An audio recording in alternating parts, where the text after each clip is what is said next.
ഭൂമിയുടെ പുറംപാളി പ്രകമ്പനം മൂലം ഇളകിക്കൊണ്ടിരുന്നു. വീണുകിടന്ന വൃക്ഷങ്ങൾ ഇത്തരം പാളികളിൽ പൊതിയപ്പെട്ട് ലക്ഷക്കണക്കിന് വർഷങ്ങൾ അരയ്ക്കപ്പെട്ടു. ഇതിൽ നിന്നൂറിയ സസ്യകോശങ്ങളും മറ്റും മണ്ണുമായി പ്രവർത്തിച്ച് ഒഴുകിയ കുഴമ്പ് രൂപത്തിലുള്ള ലായനിയിൽ നിന്നും ഊറിയിറങ്ങിയ ജീവൻ്റെ സത്ത് ചുണ്ണാമ്പ് കല്ലുകളിൽ പാടുകൾ തീർത്തു. ഇത് വ്യാപകമായതോടെ വെളുത്തു പരന്ന കക്കകൾ ഒട്ടിച്ചേർന്നാൽ എന്ന വണ്ണം അവ അടർന്നു മാറുകയും ചെയ്തുകൊണ്ടിരുന്നു. ഇതേസമയം പാറകളുടെ ഇടയിൽ പാത്രങ്ങളിൽ എന്നവണ്ണം സ്ഥിതി ചെയ്തിരുന്ന ചില പ്രത്യേകയിനം കല്ലുകൾ ഉരുകി ചെറു രൂപങ്ങൾ കൈക്കൊണ്ടു. കാലക്രമത്തിൽ ഇവയിലേറെയും കാർബണുമായി യോജിച്ച് ശക്തി പ്രാപിച്ചു. മരങ്ങളിൽ ഒട്ടിച്ചേർന്നവ പുരാതന കൊത്തുപണികൾക്ക് സദൃശമായി. ജലത്തിലെ മൂലകങ്ങൾ വലിച്ചെടുത്ത് എല്ലുകളിൽ വളർച്ചയുണ്ടായി.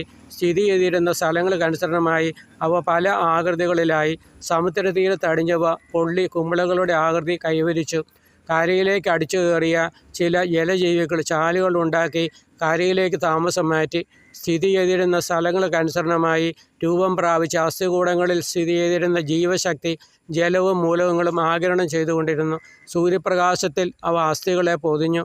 ചൂടേൽക്കാത്ത ഉള്ളറുകളിൽ ധമനികൾ ജീവൻ്റെ ചലനത്തിനനുസരിച്ചുള്ള മാംസള അവയവങ്ങൾ രൂപപ്പെടുത്തിയതോടെ രക്തം രൂപം കൊണ്ടു. അതിൻ്റെ ശക്തി ശരീരമാകെ വ്യാപിച്ചതോടെ വിവിധ ആകൃതികളിൽ ജന്തുലോകം ഉണർന്നെഴുന്നേറ്റു. കൂണുകൾ പൊന്തി വന്നു. ശരീരങ്ങൾക്കെല്ലാം ഊർജം വെളിയിൽ നിന്ന് സ്വീകരിക്കേണ്ടിയിരുന്നു. ഭൂമിയാകെ കരിയും പൊടിയും കൊണ്ട് നിറഞ്ഞിരുന്നതിനാൽ ഇഴജന്തുക്കൾക്കൊന്നും കണ്ണുകളുണ്ടായിരുന്നില്ല. കിളികൾ പറന്നുയർന്നു. നടന്നു നീങ്ങുന്ന വിവിധയിനം പക്ഷികളെക്കൊണ്ട് ഭൂതലം നിറഞ്ഞു. പിന്നാലെ ചിറകുകളില്ലാത്ത ജന്തുക്കളും പ്രത്യക്ഷപ്പെട്ടു. അവയുടെ എണ്ണവുമായി താരതമ്യപ്പെടുത്തിയാൽ ചിമ്പാൻസി ഏകനായിരുന്നു.